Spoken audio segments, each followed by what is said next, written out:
Welcome to PolyCast, a civilization podcast focused on game strategy.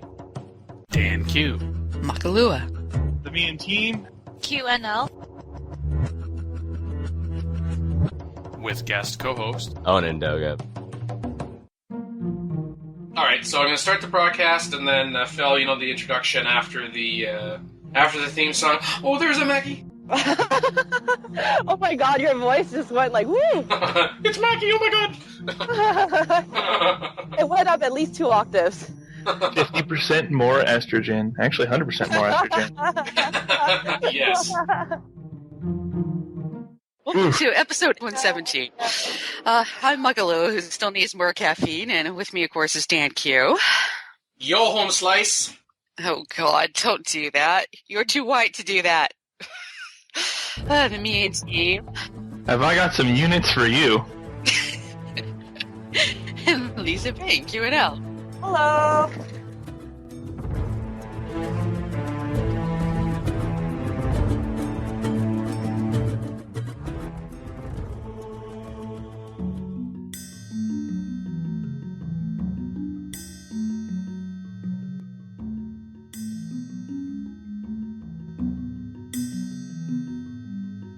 In the news, a new civilization and scenario pack and Explorers map pack downloadable content for Civilization 5 is to arrive on the 3rd of May.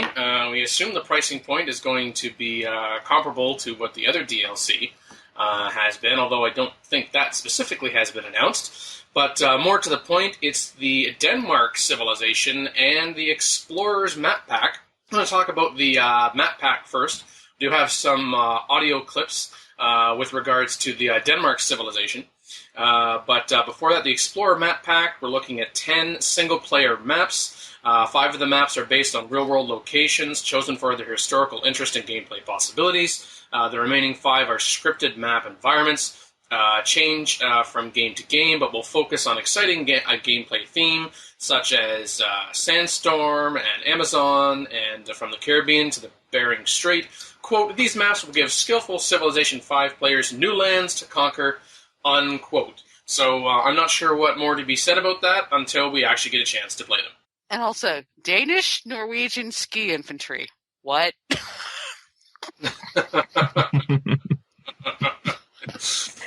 God, They that is call this funny. the Scandinavia civilization since they're, mixing things here. I will turn on my combat animations just to see them fight. They're going downhill even when there's no hills. What? What's my ski infantry? Like, do they have guns? Well, it depends on the era a little bit. I would imagine modern ski infantry would carry firearms, yes. Yeah, it's not like they're going to throw snowballs or something. Well, they might, but... They do that when they have ammo, Lisa. Oh, okay. What do you think they're using their mortars? Gosh. They just launch skis at you. To give us a little bit of an overview of the civilization, again, this is a sound clip, and it's from Pete Murray, who's the marketing associate at Firaxis Games, and is going to give us a bit of a rundown on the Denmark civilization, the Danish civilization, and then we'll discuss, and then we'll listen to what he has to say about the scenario. Let's meet the king of the Danes, Harald Bluetooth. In Civilization 5, each civ has a unique ability, and Denmark's is called Viking Fury. Embarked units have extra movement, and these units pay less to move from sea to land. This means the Danes can storm ashore on an invasion, and defenders can't count on a turn of fighting the Danes with their backs to the sea. You'll also find this ability handy early in the game as you start to explore the world. The Danes have 2 unique units during the game. The first is the Berserker, which replaces the Long Swordsman unit. It has the Amphibious promotion, meaning that it doesn't take a penalty fighting from the sea or over a river. This means your opponent can't use rivers as natural walls for his units or cities. It also gets an extra point of movement, fast and hard-hitting, just like a Berserker should be. Scandinavia is the birthplace of the winter biathlon, so it's only right that Denmark's other unique unit is the Norwegian ski infantry. These riflemen replacements move faster and fight harder on clear hills and in snow and on tundra. Ever invaded an enemy civilization across the poles? Now you'll get a chance to do just that with the ski infantry. The Danes are all about the shock effect of their infantry. There are going to be eras in the game where you'll have some of the finest troops in the world at your command, ready to storm ashore with the fury of the Northmen. In addition, their units can pillage a tile at no cost to movement. So if you don't have the satisfaction of beating your enemies, you may at least have the satisfaction of messing up his tile improvements. Yeah, I don't really understand. Well, no, I'm not going to go on my DLC rant again, but, well, just insert DLC rant here. Like, I don't know. I feel like they come out with this $3 thing like every month, and I mean, if you think about it, that's like the price of like a phone game, you know. So in terms of like price point, like that's where they're at. You know, people will just think, oh, this is something new to play, and I already paid like $3 for a small game. So I don't know. It's just, yeah, I resent that. That's a lot of money you could be blowing on DLCs. So, listeners, just so you're aware, random events in Civ 4 for me is kind of similar to DLC for QNL and Civ 5. Similar comparisons. We're still working on her rants, but we'll get her there. No worries. Well, yeah, I'll get my diatribe coach, and we'll go over some things. Yeah. But yeah, it's also, I don't really understand this like satisfaction thing from pillaging. I don't know if I've ever felt really satisfied when I'm pillaging stuff. Well, I had more satisfaction pillaging cottage tiles in Civilization 4. Oh yeah. Not as much by resources. Maybe strategic resources or some luxury resources from time to time, but I don't pillage as much, no. Strategic resources are awesome to pillage, especially if they don't have a lot of strategic resource units yet. And that goes for both games. They can't build anything of value then for some periods of time. And that's pretty satisfying to know that no matter what they build, it's not going to be that good against anything you have in the field because they don't have any strategic resources. Was that your iron? Oh, I guess you can't tag me with those swordsmen anymore. Aha. Yeah, and the mobility is less of a factor in Civ 5 in enemy territory than it was in Civ 4. Just because, you know, while you can't use enemy roads, you can move more tiles in between cities in Civ 5, but it still matters. And cutting the road still could make a difference. Certainly it could in Civ 4 as well. When you're playing against the AI, it'll tend to shuffle its defenders around, and, well, if you pillage its ability to do that well, then you can start intercepting units outside of cities where their defensive bonuses are pretty lackluster to nothing, and get a lot of easier kills than you would have had otherwise. So it's not something you want to do constantly, but if you pillage strategically, it can be pretty satisfying in both games. I don't know. I kind of I'm starting to compare when it comes to the fact that not so much about the embark units have extra movement, but less movement cost to move from sea to land, so you'll be able to land and then attack, which is of course handy for exploration and amphibious assaults. But then you could also attack from the ocean without that combat penalty. So in terms of the exploration aspect and just the usefulness of, you probably want some kind of water-based map for these guys, just like Polynesia. I don't know if if you're dealing with a Pangea or something, or some other map that's really limited in terms of water. Its Viking Fury is kind of a fizzle. Well, if you're talking about an easy, like if you're not taking amphibious penalties, attacking onto land, you can probably get away with some things that other civilizations can't in situations that would otherwise be a bit more choking, in that you only have so many units being able to attack from one set of hexes to the next.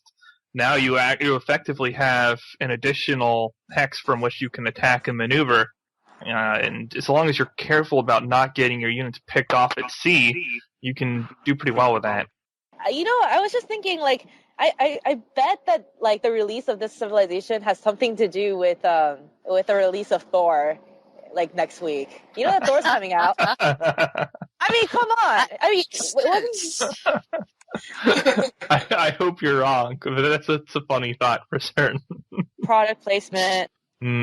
Yeah, they were in cahoots with each other all along. They were developing. Well, I don't know. It seems coincidental that they're coming out at the same time. And also, I mean, since when did they like announce DLCs like a long time before they release them? You know, I don't know. Oh yeah, we're working on this DLC. Oh hi. Yeah. So I don't know why they're making such a big deal out of it. Maybe it's a change in marketing strategy. You look at these DLCs, and maybe if you hype them up a little bit, they get sold more. Certainly, other game titles have attempted that in the past, and with apparent success. But I don't know. I've never really been inside on the industry to know. But it might be effective. We'll see if they get more downloads than the other ones. It also seems like in a post from Mousy Pounds over on CFC, there were some questions with regards to, well, for instance, a minor thing with regards to some city-state names. In the case of Copenhagen and Oslo, that now that we're going to be introducing the Danish civilization, could we end up with two cities of the same name in a game? And it looks like from the latest patch for Civilization 5, which you talked about last week, whatever its number it ended up having to be, that in looking at the XML, Mousy Pounds did, notice that it has been prepared for DLC, where Copenhagen will now be known as Sydney, and Oslo is going to be called Quebec City, it looks like. Oh. Australia is going to be a city-state? What? Quebec City. Yes, and when a Canadian city becomes a city-state, woohoo! Yeah, but they picked Quebec. They picked the Frenchies. That's okay. That's okay. It's still Canadian, and this is the first step to the Canadian civilization as DLC. And I guess there's also a scenario that's going with this as well. 1066 Year of Viking Destiny. So why don't we just turn it to Pete Murray from Firaxis to tell us a little bit more about that? Our scenario in this DLC pack is set in the British Isles in the year 1066. The object of the scenario is to complete the Domesday Book National Wonder in London before the end of the game. To do this, you have to build 6 Domesday Shire courts in cities away from London to show that you control the island. You'll always be at war with your rivals in this scenario, and the technologies and social policies are locked. This is a scenario about conquest and control, and whether you're William the Conqueror or Harold Hardrada, you'll win by proving yourself king of the Britons on the field of battle.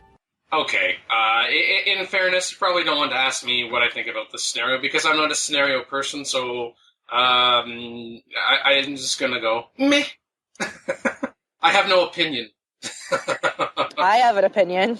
It seems like you have a lot of your options blocked, but it could be fun to try, like a lot of the scenarios once or twice.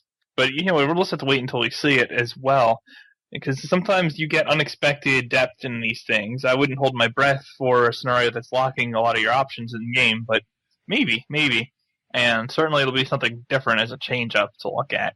I don't know, I don't do a lot of the scenarios, but every once in a while I'll check one out, and just depending. Pretty much covered it all. Personally, though, I'm not going to get it because of the price. So Yeah, I'm have you bought any DLCs so far? No, I'm going to wait. I'm pretty sure that they're going to bundle them up anyways eventually. I agree. So. Yeah, I've kind of waited for that myself. But you already bought them, didn't you? Me, Me? no. Oh, okay. Okay, never mind. I thought Mackie had bought some, but she didn't. No, I think there was one they put out for free. I think I've got that or something, but no, Yeah, I haven't bought The it. Mongols, yes.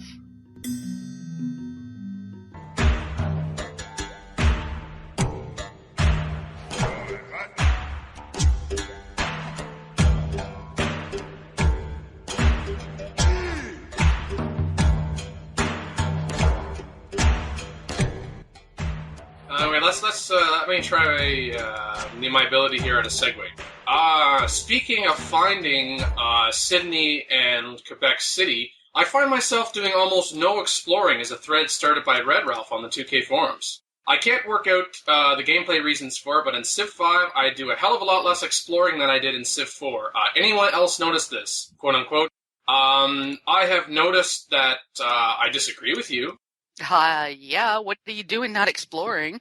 Yeah, I can't come up with a gameplay reason for it either. You get more money from city-states when you meet them first. You get you get those wonders for happiness. You have the ability to deal with more AI if you explore well. I don't see why you wouldn't explore in Civ 5 or Civ 4. There's always options with meeting AIs that you don't have if you don't meet them. Let's have the other side on here, as it were, in the from the post of Ranera, one of the first responses. If you're going to build some early wonder like Handra Library, you need to build Worker and that wonder. You don't have time for Scouts. I usually build Worker and then Library and then National College. It's better to get extra 100% science than trying to find some useless quote-unquote unit upgrade or map of ocean. Well, now wait a minute. Is this guy saying that he's not building any scouting units in addition to his early scout unit? Or is he just saying he doesn't bother exploring? Because there's difference here. I mean, you always have diminishing returns when you're building more units to explore. It's probably not worth building more than a couple unless the map is really huge. And by a couple, I mean like maybe a second exploring unit. Because then you're looking at the majority of your continent explored pretty quickly. You're not going to build like 6 warriors and explore all over the place in the BCs before you start building any workers, wonders, or other things. Unless you just plan on killing somebody. Even 1 or 2 units out exploring is going to reap you a lot of benefits. Yeah, and then after that, I don't see the issue here. I don't see any disincentive to explore with 1 or 2 units that's strong enough to avoid doing it. Some people argue here, well, I turn ruins off, and I turn city-states off. Okay, but you still meet the other civs. You still find out where your resources are, so you can plan your future cities, which you will be building once you get finished with your library and science stuff. Again, I'm going to continue playing devil's advocate. The response I saw actually from someone, I forget the username. It might be JACYPR, because there were a lot of reasons in favor of exploring posted by JP-Bar81, and this other individual was responding. To the thing about meeting civilizations, he says, well, the sooner you meet a civilization, the sooner you get denounced and hated and declared on, and therefore it's not worth it. Whatever. What? Insulting Dan right now. So if your diplomacy is terrible, then you might not want to scout. If you're really bad at other aspects of the game, you might as well be bad at another aspect of the game, I guess. I don't know. Certainly, you have ways of manipulating the AIs in Civ 5 such that they do not denounce you. I don't have the link handy, but somebody actually delved into how some of the AI XML patterns work now for Civilization 5. And there certainly are things you can do to get away with certain actions that I was not aware of, such as if you have enough declarations of friendship and mutual declarations of friendship, you can get away with being a warmonger in those civilizations' eyes, for example, at least for a while. And that can buy you the time you need to get huge and pumped up, just as one example of something you can do with diplomacy. And you're usually not going to get denounced unless you do something to piss the AI off, usually. Oh, see, I tend to do that a lot. I'd like some stuff. No. When you do, it's just when you're ready to piss the AI off, then you do it and you screw them over. But until then, you play a little bit nicer. So yeah, let's assume that you do play with ruins off, and you play with city-states off, maybe even play with barbarians off, because someone also mentioned that, actually JP-Bar81, his 8th point was finding barbarian camps to attack with your stronger units to get more gold and maybe even city-state influence. Let's assume all of that is turned off. Okay, so you send out your scouts to find out, A, who is around you, of course, because then if you find out, for instance, through additional technology acquisition or even at the start of the game, some of your luxury resources you've got extra, you've got someone to trade with those extra resources. Or at the very least, perhaps you can find by exploring where you want to settle next, because there's food over here. There's luxury resources I have I can trade. There's strategic resources I don't have. I can block the civilization off from settling far closer to me by blocking them off and being at this first place, or I can, send a unit over there later on to monitor if they're coming closer towards me. Oh, I want a production city because my initial city here's got a lot of flat land. Oh, there's another place I can settle. So many other reasons to explore, because information is power, and if you have an idea of what's going on in your surroundings, then you can start to influence what you do with those surroundings and how they can help you and also how it can hurt you. There's also the discovering natural wonders as well. Yes, that was pointed out by JP-Bar81. I don't think you can disable those, although I don't know why you would. Except for maybe one that's tested, but we won't go there again. I mean, if you pop one of those, or just find a city-state that'll pay you, then you pretty much paid for the scout with gold. There's always El Dorado. That's the only way we're going to mission, John. Oh, God. It's called Gildorado because you have to be a really good player to find it, and only good players find it ever. And then you have to be a really, really good player to make any practical use of the gains you get, too. So. Yeah, absolutely. Easily the most skillful feature in the game, aside from perhaps like multiple ruin spawns that are favorable. It just depends, because you have to manipulate the ruins just right, you see. Yes. But anyway, yes, exploring is good in every Civ game that I've played, certainly all of the major ones in the series, all of them in the flagship series, 1 through 5, with that getting more valuable as you go along, for the most part.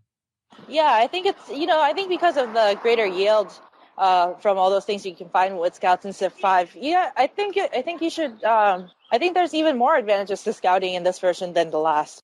Yeah, I don't know if we mentioned it or not. I was kind of reading the text chat for our channel here, but you can, even just meeting an AI, if you have a luxury resource to sell, you might have a higher bidder if you've met, say, 4 to 5 AIs than you would have if you've met, say, 1 to 2 AIs for your gold, and you might be able to get a little bit more depending on the difficulty level there. So there's lots of reasons to do it. It's certainly worth a while to get some early scouting in.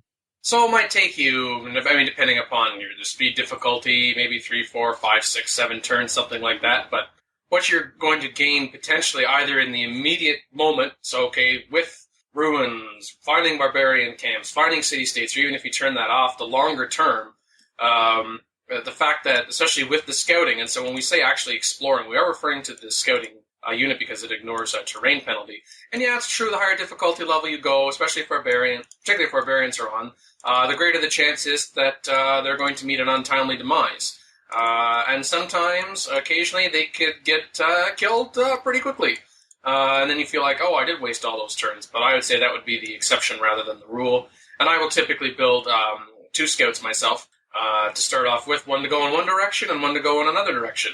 Of course, this is also a bit dependent on how big your map size is, because if you do have a smaller map, then there are disadvantages, or not as many advantages to doing it, because there are just fewer things for you to potentially find. But, you can compensate for that by building fewer scouts. Yes, and your map type, too. Like, if you're playing islands, well, unless you're Polynesia. Oh, I went there. Lolanesia.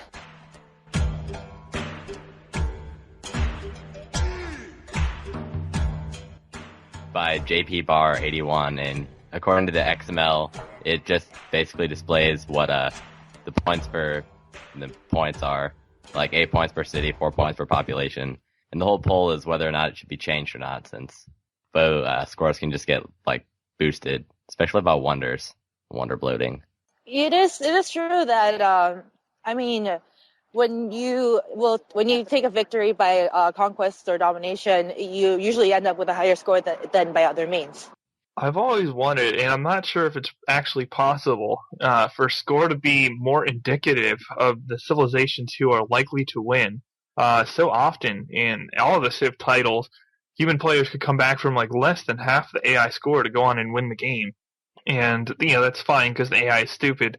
But so it's just, even if somebody has like 50% more score than you in multiplayer, you can easily lose if you make a mistake. It seems like score should be a better indicator of who's actually doing well, and maybe you can't do that. In which case, if you're using objective criteria, points per city, pop, land, that's probably in tech, that's probably as good as you're going to get. I mean, maybe you could add a little bit for military or something else, but when you start doing that, people just start milking it by spamming units for score. So I'm not sure that there's an easy answer here. I mean, they want to drop the points per city, but actually there's a finite limitation of cities on a map as opposed to, say, population gouging or other things. I remember a technique in Civ 3, what was it called? Dogpiling. And that's different from where all the AIs declare on you. The Civ 3 technique, whoa, let's stop that. No, the Civ 3 technique involved like spamming workers and just putting them all in one city, such that you could get huge city populations because it could only shrink by 1 pop a turn. So you just keep stuffing workers in there and grow it indefinitely and get outlandish scores. So there's ways to game the system for scores in Civ, and this probably doesn't allow too much, but you're always going to have some milking with the score system as long as it's depending on empire size. And that's always going to put a bias towards military victories then. Oh, the glaring thing that they talked about there was that, there is no increase in score with your level. So, if you do really, really well on settler or pre-settler, It's just, you'll get the same scores if you or even higher score as if you won it at deity or immortal, and that's just not fair. I don't think. Of course, those pre-settler things are not going to make it to Hall of Fame, but I would like to see your scores graded like it was in Civ 4. There's a problem with that too, though, and you start wondering where you draw the line. Because in Civ 4, if you were to give me a random deity fractal map, I could probably win somewhere between 20% of the time to 30% of the time, somewhere in that range. But if you just told me to create a map on deity and win it, I could do it almost every time by switching it to marathon, picking the AI civs I wanted to play against, abusing some of the less savory strategies in the game, like the Apostolic Palace or whatever. And I could win those deity games like nothing, and it would be actually pretty easy to do it. Maybe play as Rome and just prat stomp everybody on marathon, normal-sized maps. So you have a lot of setting options in all the Civilization games that will allow you to win a difficulty more easily than you would otherwise. And there's really no good way for the score calculations to take that into account, at least not just for a basic Hall of Fame and single player. Certainly Civ 5 Hall of Fame, as well as the previous Hall of Fame iterations for the forums, has at least been trying to get a more realistic picture going. But mostly people just look at finish date for a victory condition in that case, and that might be the best metric in some regards, just because you can't come up with better ones. Yeah, we've said before that, that score is one measure. And it's true that, to me, when we're talking about score, the fact that the only victory condition that it truly ultimately influences is time. And we've expressed opinions on the time victory condition before. I think it's helpful when you're talking about score and it will say, for instance, what your difficulty level is. Because if I ask someone, so what's your science output? And they said, it's 50 a turn. And I say, well, what turn is it? And they say it's 50. My reaction is going to be a little different than if they tell me it's turn 500. So if you tell me your score is 10,000 on Settler, I'll be like, uh-huh. If you tell me your score was 10,000 on Deity, I would be like, OMG. So, but I was just pointing out in the chat, I imagine that, yes, Wonder Whoring is less useful for score than it used to be. And I think rather than going in and trying to scale it for the difficulty level, just make it so that it is abundantly clear, as I think it is already, that when you see this particular score, this is the difficulty level that it's associated with, but let's start adding some other variables in terms of what gets scored. Like it comes up in the thread, for example, social policies obtained, perhaps to help reflect perhaps those that are going towards a cultural victory. And yes, I'm actually talking about it, and I think I will survive. I'll take my medication later. Do it with one city on deity. Oh, you can. And yes, this the only thing that I'm a little disappointed with regards to the discussion of this thread so far is that the poll hasn't been mentioned yet. Maybe people were waiting for me because they know I love them so. We're saving the best for last. Oh, I will not sing whatever her name is that sang the song "Save the Best for Last." You can count yourself fortunate. Well, I won't tell you which one's the best and which one's the last then. The points earned from number of cities should be increased, remain as is, be decreased, or be removed. Be removed? I'm not even going to go there. Be increased is trailing considerably, whereas remain as is and be decreased is locked. I would be voting, and I haven't voted in this poll yet, but I will, remain as is, and then start looking at other measures so that score is indeed a better reflection of what is actually going on in the game.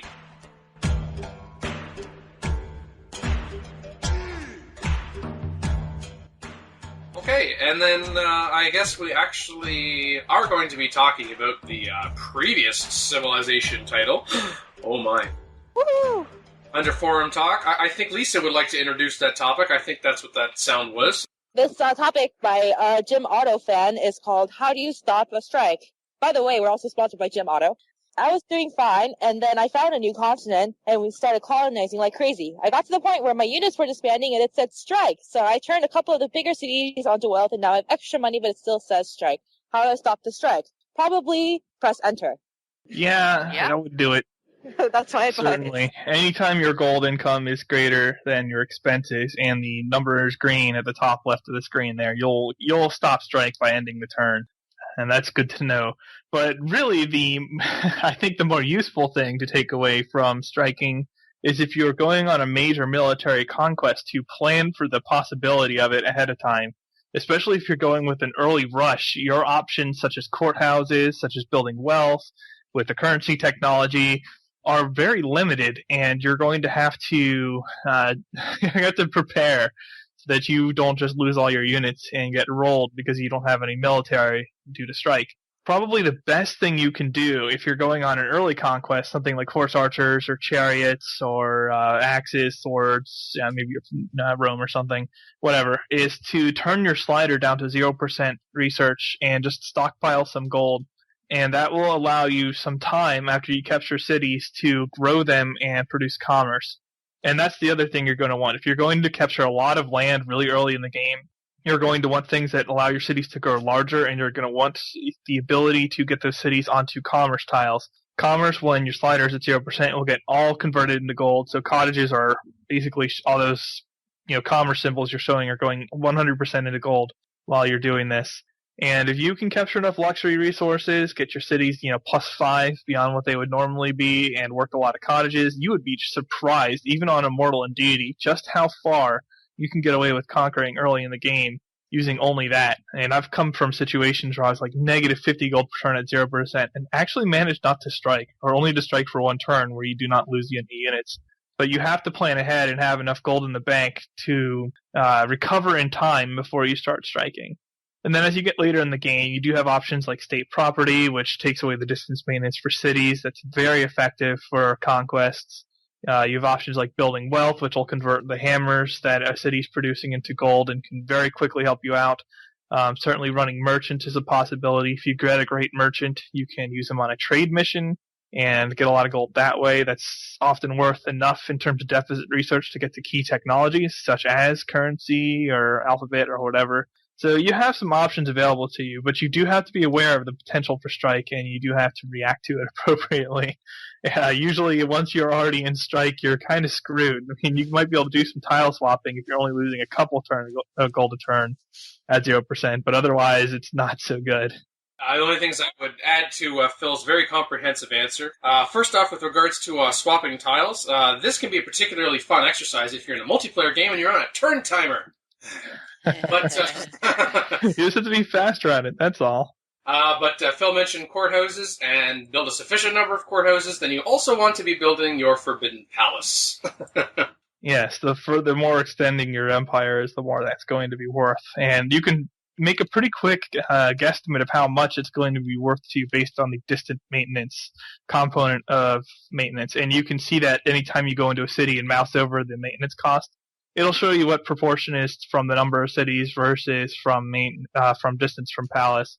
And the Forbidden Palace basically functions as a second palace in that the city it's built in will have 0 distance from palace maintenance, and then the cities around it will be calculated based on the Forbidden Palace rather than the palace. And of course, if you're state property late game or you bulbed your way there and you're one of those super deity players, you can get it by like 700 AD, then you don't have any distance from palace anyway because you're in state property. You can also try for the Versailles Wonder too, but hardly necessary. It's expensive and it's hard to get to Divine Right in a timely fashion, although it's always nice to capture that one. One other thing is that I've also had the occasion to be on strike while at war, and that's never fun either because you're starting to lose units and you're at war, and oftentimes they'll be the units farthest away. Correct me if I'm wrong, from your city or from your civilization. And anyway. But I've actually just, been able to go on and get out of strike just by, being able to take over the city somehow. And using that goal for at least a couple more turns before I finally have to call it quits, basically. Or capture another city, but, Yeah. You can kind of manage that, get a new city and then maybe be in strike for one turn and just kind of keep that going. And, in an unsustainable cycle, basically. You can keep it going even further if you're willing to cut production by constantly switching between civics and religions over and over again. You can just basically buy yourself quite a few extra turns by civic swapping. Now, the downside to that is, of course, that you can't really build anything. Although if you're willing to chop into cities, you can get some units out during your turn, your non-anarchy turns, but that's not going to last you very long. So you're going to have to finish your war and come up with some way to make yourself viable eventually.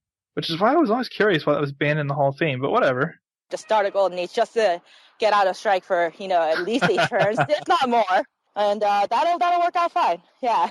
I did that in a recent game. Cooperative game, actually.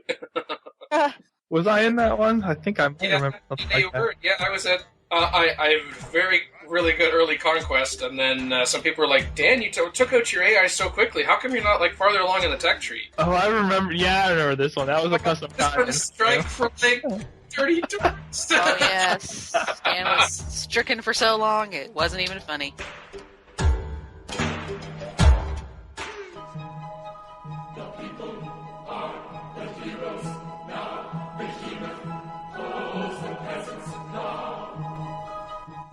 An open mic segment now. Woo! We actually have a couple here. And the first one was from an email from Ian DeArdo saying, just listen to your latest podcast. Very good, by the way. I was interested in the discussion about strategy for Civ 4. I've been a long-time player of this series, but I've really given up on Civ 5 and gone full-time back to 4, like several people I know. I do have 2 questions, unquote, so we're just going to read the first one, address it, then read the second one. And yes, for those in the audience, I will copy and paste this letter, so you don't have to memorize everything that I say. Question number 1, quote, you mentioned looking at save games. I've downloaded a few from Civ Fanatics Hall of Fame, which have been some help. Any suggestions of other sources? I can imagine this would be a real help moving from the middle difficulty levels to higher ones where every move is critical and any waste will haunt you, unquote. Well, there are save games made available outside of the Hall of Fame, both on Civ Fanatics and other Civ fan sites, such as Apolton and We Play Civ, and I think there might even be some on Civ Players as well, as a start. Well, there's also Watching Phil, because he puts his stuff up on his YouTube channel, and even when he fails, it's educational. As a matter of fact, he's somewhat internet famous because I've seen other forums have nothing to do with Civ mention his videos to watch. Man, I don't know about these forums, but that's not a good source of save game. Well, it depends on which game I'm playing. What I'll reference here is the Civilization Fanatics forum strategy and tips subforum specifically, because that's where I did, I would say, the vast majority of my learning for Civilization 4. And, the Civ 5 equivalent as well. I did a lot of my learning there. Well, for what I didn't get from beta. And the Civ 4 strategy and tips forums, even now, has active series running where you can play the same start everyone else has and compare how your game went with other people's games. There's the Nobles Club, which is intended for players, at the Warlord to Prince level, although pretty much any difficulty is allowed because those are uploaded as World Builder saves. There's the Monarch student game. I think that's hosted by Big Time right now. DeLamb hosts the Nobles Club. And Big Time's Monarch student is pretty much just the same thing as Nobles Club, but for Monarch level. Recently, Nile Zero took over my Immortal University. It really was never my Immortal University, but I hosted it for a long time. So there's that as well. And then there's a couple deity games going on right now as well. If you're one of the best players in the forum, you can check out the one by Snatty running Always War. Or you can take on the easier one by a new guy there. So there's actually a lot of saves that you can play from in that forum and compare with screenshots from other players, how they played the game versus you. And I do Let's Plays based on some of those games, so you can compare to my videos as well. But there are other sources and other play styles you can see as well. So there's a lot of variety you can get there if you're interested in getting better at Civ 4. Another set of forum games that can be kind of nice, especially for kind of breaking the routine in Civ, is Mad Scientist's RPGs. Yes. He also posts those in Strategy and Tips. I forgot to mention him. Yeah, the roleplay challenges, those are very fun. I've actually Let's Played one of them, but Julian Assange. Those games. Yeah, Julian Assange is awesome. Just the name, man. It's good times. Yeah, he comes up with interesting variants, like rules that restrict what he can do, or he must do a certain thing. Like with Julian Assange, we had to turn our slider off and only run espionage after reaching the alphabet technology. So it's very much a spy-oriented game. Ooh, I think it's coming. Kind of cheesed that using gold late game, but the game was already won, so it didn't matter. But yeah, he also has things where like you have to declare war on X civilizations and be nice to the other ones. He had one where I think you had to get into a permanent alliance with Tokugawa. Like you had to do it playing as America. There's a lot of variety there. And he just has somewhere you can't declare war. It's awesome. There's a nice long variety there. And he's gone through all of the leaders at least once, and now he's in a second cycle of that. And similarly, Lonely Hearts Club has also gone through an entire cycle of leaders, and that's playing strictly from isolated starts, which is definitely a unique situation to begin a game in isolation. So yeah, there's a lot of options. You will never exhaust all those saves. I haven't played in all those games, despite how much I've been posting and playing in the past couple of years. Oh, I take it that Toku game was not random personality or anything like that? No, it wasn't. Oh. But you don't meet him right at the start of the game, so it's actually easier than it sounds if you know the game well. Because Toku will sign a defensive pact at pleased. Actually, he's one of the few leaders that will do that for whatever reason. And if you meet him in the mid-game and haven't traded with one of his worst enemies yet, you can just gift him a technology or a bunch of gold right away and get him to +4 pleased instantly. Then you open borders, maybe run his favorite civic, or at least run his religion, and all of a sudden you can get him to friendly, especially if you share a defensive pact with him for a while, because you get a bonus for that and for open borders. And when you have all that put together, and you need a defensive pact for enough turns, I think it's like 20 or 40, I think it's 40, then you need that for a permanent alliance anyway, so you can do that. And then, of course, if you get into a war, you can get share a war bonus as well. It's actually pretty easy to get him to permanent ally. Now, whether or not it's a good idea is another matter, but he was playing that on Monarch in Marathon, so it was very doable. That takes us to his second inquiry. Quote, one thing I've enjoyed is using the mods in Civ 4. I never used them before, but I'm a big fan of ROM A New Dawn. There aren't too many strategy discussions on this or other mods that I can see in a quick search, mostly beyond the sort of vanilla. Do you have any suggestions yourself or places where I could find saved games, as there are significantly more choices to work with to make vanilla guides less than optimal? Thanks, and keep up the good work, unquote. It's true that our sibling show, ModCast, is on a bit of a hiatus, intending to return later this year. They may be of more assistance to you directly when we're talking about mods with Civ 4, but I have noticed even in strategy forums that sometimes the strategy forums, as well as the modding forums themselves, include strategies for using the mods and actually doing well with whatever it does that the mod gives you, in addition to the tips on how to actually get the mod up and running in the first place. But beyond that, actually not much help in that respect. One thing mods are legendary for is it's so hard to balance a game. I would argue that Firaxis didn't even do that well of a job. That when you start adding content and mods, one of the first things that comes to my mind is, okay, where can I break the game in this mod by taking advantage of the new features? That certainly the stock Civ 4 AI was not designed to utilize or to compensate for their existence. So you start seeing, say you have the Civilization Gold mod, which allows a wide variety of civs. Like, you can play as Ukraine, you can play as Canada, among very many other civs. There's so many options in Civ Gold. And you'll get unique units like a 3-strength warrior. And I don't think it takes much imagination to figure out what a 3-strength warrior can do to the early game, as that's even stronger than the Incan unique unit, for example. Certainly, there's stuff on par with vanilla Cossacks and that you can take advantage of, but that's a lot more like a stock Civ game. And I'm always going to recommend Beyond the Sword Unaltered Gameplay, the bug mod, or the mod that Hall of Fame uses, Buffy, which has a couple extra things as well as Beyond Bug. And then you have Better Beyond the Sword AI that I've used. I really haven't played a lot of mods, so unfortunately I can't offer much help in Rise of Mankind or the popular Fall from Heaven mods. That probably would be the realm of ModCast, but if I'd played them I could probably give some help there, but I'm afraid I just haven't played enough different ones, because I really like to master something when I play it, so there's so many mods, I just couldn't keep up with that. I wonder whether all these DLCs have any influence on how, I don't know, avid the modders are this time around for Civ 5. I don't know, because a lot of the DLC, it's really not changing the gameplay directly. You're not going to see a Star Trek DLC from Firaxis. At least I hope not. But, there's some interesting mods along those lines, or something like Fall from Heaven, a complete fantasy setting. You're not going to probably not going to see that from, well, other than the Fountain of Youth, maybe, from Firaxis. So yeah, I'd say that the modders have a lot of directions they can go in Civ 5, even with DLC that won't conflict. And certainly some of the mods out there could do something to address the user interface. I think some of them have already.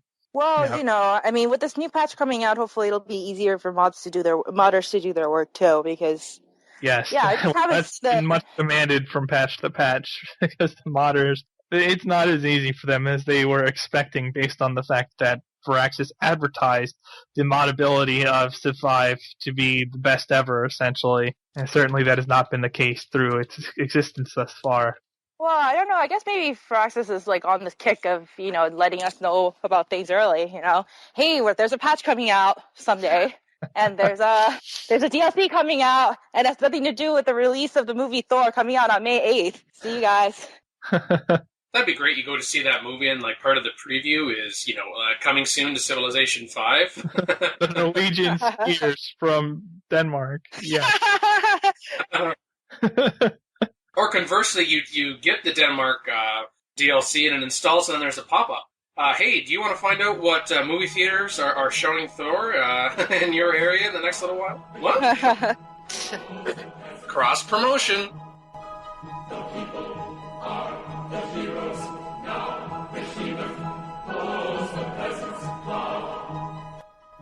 From Bam Bam on our topic suggestion thread over on Opposing. Hi guys, thoroughly enjoyed episode 116 and looking forward to today's thrilling adventure into wacky punnery, lively banter, and expert analysis of all things Civ, unquote. Blush. Ooh. Continuing. I regretfully admit this post is arriving just under the wire, but if your panel needs a throwaway topic, I'd like to hear your take on the paltry lack of resource variety, and whether or not you might agree that re-including those found in Civ 4 might add a bit more flavor to the game. Granted, corporations no longer exist, however, and especially on huge maps, the inclusion of a larger palette of food, luxury, and strategic tiles might accidentally be a good thing. At any rate, given time constraints, I'll simply leave it at that for now. Catch you on the cast. Civilly, Bam. Smiley face. Unquote. I have mixed feelings about it. You would have to change the balance of the game a little bit to compensate for this, just because when you have more variety of luxuries, you have more potential to abuse the AI through selling them. And you also have more potential happiness pre-improvement in city. So if you are lucky enough to get a wide variety of happiness resources early in the game, you have the option to trade it off for gobs of gold or just to hoard it for tons of happiness.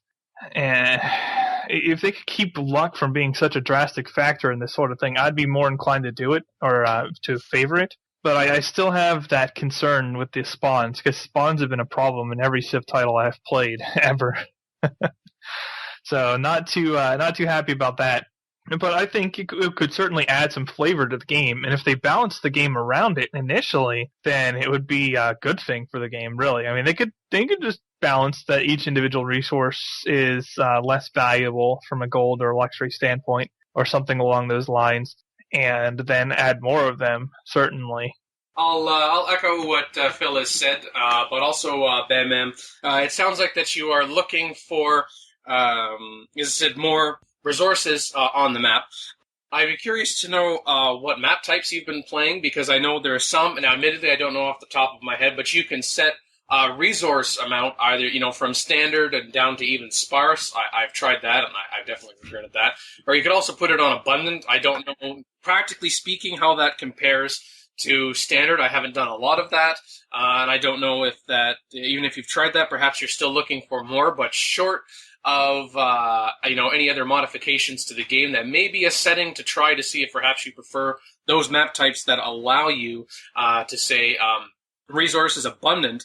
And I also don't know, if I recall correctly from Civilization 4, there were some maps that wouldn't allow you to change certain settings, but if you went to one map type that allowed you to change that particular setting, say resources, for example, or whatever, and then you switch to another map type that didn't allow it, that setting would actually carry over to that map type, even though it didn't come up as an option. I don't know if that's possible in Civ 5, but at least in Civ 5, I would recommend finding a map type that allows you to change that and see if it, at least is a more positive experience for you in terms of, I think it's luxury resources you were saying that you were looking for in particular. And I guess short of that, if people are ungrateful, then some more happiness buildings and or trading for those luxury resources that, say, other civs have that you don't. If they're being ingrates, just take away their food. Don't let them grow or reproduce. Screw those ingrates. You want to only reward people who like you. And that's, now that you mentioned that you play on Huge, that does make me think that maybe they should have more or less variety of resources based on the map sizes, actually. When you have larger map sizes and more civilizations, then having more resources would make sense in that context, as opposed to like a standard map or a smaller one. And it shouldn't be that hard. You could even have different luxury resources in each game, but just cap the number of different available luxury resources based on map size. That sounds like a good idea to me, potentially. All right, and so there's nothing else to Bam Bam's message. Thank you very much for that. Call in today. In North America, the number is 301-637-7659. That's 301-637-POLY. In Europe, 44121-288-7659. That's 44121-288-POLY. You can Skype us at the PolyCast or email us at thepolycast@gmail.com.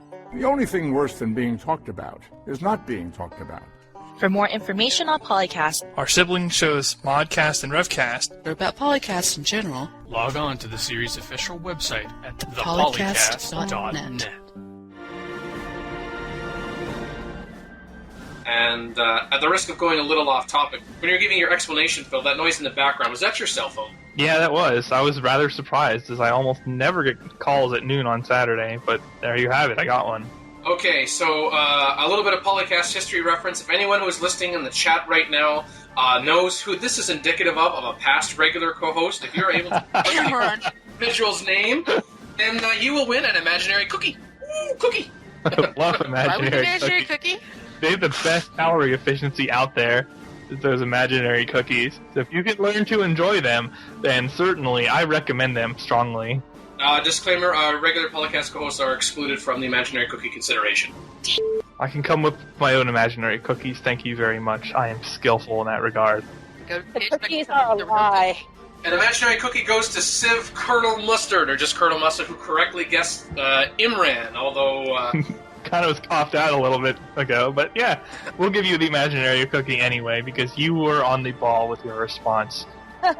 And if you remember his last name, then I will let you choose what flavor the imaginary cookie is. And he does. Otherwise, it's going to be plain. You get two flavors if you can spell that last name correctly. Plain cookie. The plain cookie. Close enough. Yeah, there you go. All right, so Joel, you tell us in the chat what flavor is the imaginary cookie that you're now going to receive. Not to put you on the spot or anything on a live show, but...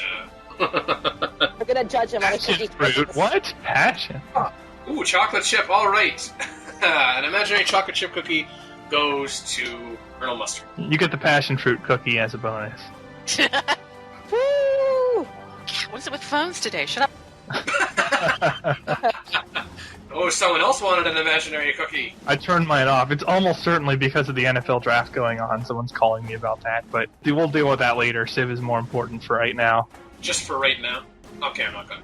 It's the NFL draft, okay? Yeah, it's kind of like when you're picking kids at the soccer game in elementary school and you don't want to get picked last. The NFL draft is like that, except for you're not going to be the one picked last. It's awesome. Thanks for bringing up memories, Phil. Appreciate it. Oh, poor Dan. Awkward childhoods for life. This has been PolyCast number 117. 117. Yeah, and we have been joined here by our four regular co-hosts. Oh, yeah, wait, what? Lisa's not counting herself. You have to count yourself, Lisa. Come on now. With our four regular co-hosts, including me, 3 + 1 = 4. Dan Quick, first of all. And the points don't matter, just like the sunshine coming through your home office window. What?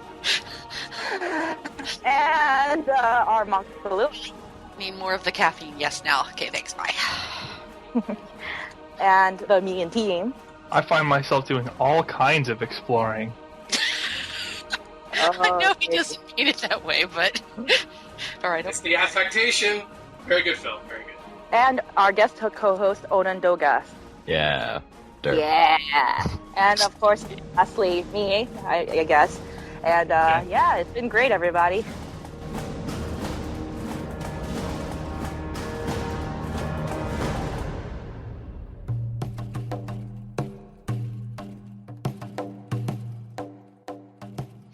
Oh, hi. Oh, hi. Oh, Dan, I'm getting it. Welcome to episode Echo of PolyCast. Oh, no, wait, it's 117. Let us know how the audio is. Is the feedback on now, Mackie? The feedback's but you're garbly. I'm garbly? Loud. And loud. Okay. I don't think more than usual. Yeah, it seems about normal. I'm just as garbly and loud as I usually am. Oh, okay. Okay. Maybe it's just me. I think we have John now, because I hear Phil in stereo. Yeah. Yeah, I hear myself in stereo also. Don't you always hear Phil in stereo? And that was Lisa, by the way, that background noise. That was not John's fault this time. Sorry about that. Lisa's trying to frame John. Nice job, Lisa. Jeez. You caught me red-handed. Oh my goodness. Alright, is my mic working now? Yes. Hello. Yeah. I did pronounce your username properly right earlier. Onandoga. Is that right? Onandoga, but whatever. Onandoga it is. Alright. Yeah. All I heard was, yes, Dan, you pronounced it properly, so... I'll echo what Phil has said, but also Bam, I'd be curious, and the fact that you're also in the chat. And now my phone's ringing. What the heck? It's phone week. You're after us. The after PolyCast. Call from Imran Siddiqui. What? Spirit of Emerald is trying to contact us. Oh my gosh. I'm not interested in cross promotion of Product X. I hope nobody called Product X. I hope nobody called their product X because I just gave you a free plug. But I'm going in the right direction here. Bam Bam said it was him that was calling you. Well, way to troll us, Bam Bam. Way to troll us. 2 thumbs up for me. I'd be curious to know, and I was saying the fact that you're in the chat will make this a bit more interactive. Stop beeping in the background, Christ. Anyway, I'm easily distracted today. Well, except for Mac, you can do that as many times as you want. And oh God. What? What are you talking about? I don't know. Phil, that's one of the few honest things you've ever said on this show. Wait, no. Yes, okay. Now we know that Phil lies all the time.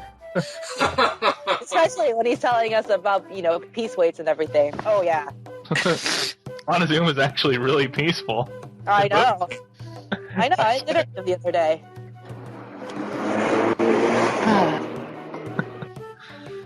They're at least just taking it away from Phil right now. Yeah, that sounds like... I was also, never mind, I forgot what I was going to say. Let's keep going. No, what you were going to say, Lisa, is that you forgot what you were going to say. Oh, yeah, thanks. Yeah, because at random times she'll just say that for reasons we cannot describe. I forgot what I was going to say. Okay. Sorry. Yeah, we don't know why Lisa says it, I mean, she's a woman, and I'm a guy, and I don't understand women, so... yes. So it really is just a question. The base has been updated. What? Nice. Whoa, what was that? Yeah, we have Creature Boy 11 in the chat saying, hello, what is this? If you don't know, what are you doing here, man? Let's have a response here. We are recording episode 117 live. And I'm talking about typing this while Excellent. Well, that's pretty descriptive there, and pretty accurate, I would say. Certainly. No one would accuse you of leaving anything out.